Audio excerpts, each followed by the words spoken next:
জল জল। মুশকিল, মা বউ দুজনেই জল এনেছে, দুজনেই আমাকে সমান ভালোবাসে, আমি কার হাতে জল খাবো? আইডিয়া। খোকা বৌমা, আমি মাথায় জল দিচ্ছি, তুমি জলটা খাও।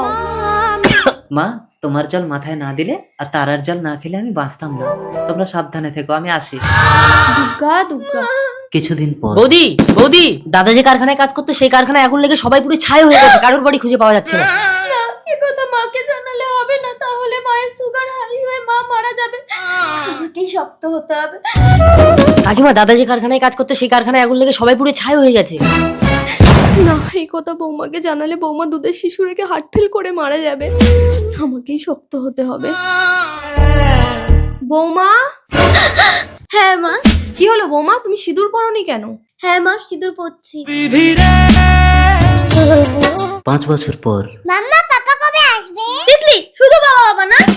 দিদি ভাই, আজকে তোমার পাপা আসবে। না না, সুখ বেঁচে নিয়ে এই কথা মাকে বললে হবে না।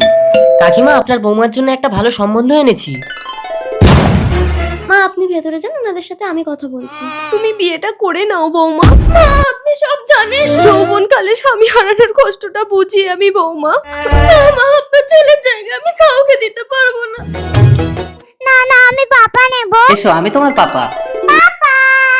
এই কে তুমি? তোমার নাভির নিচে দুটো তিল আছে, তারা। তুমি জানলে কি করে? আর তোমার গলাটা এত চেনা চেনা লাগছে কেন? আমি বলছি, যখন কারখানায় আগুন লাগে তখন কারখানার বহুতল থেকে জ্বলন্ত অবস্থায় গঙ্গায় ঝাঁপ দেয়। সেই সময় আমি আর আমার স্ত্রী গঙ্গায় বোটিং করছিলাম। ওকে উদ্ধার করে হসপিটালে নিয়ে গেলে ডাক্তাররা বলে অলরেডি প্লাস্টিক সার্জারি করতে হবে। 5 বছর চিকিৎসার পর সুখ এখন সম্পূর্ণ সুস্থ।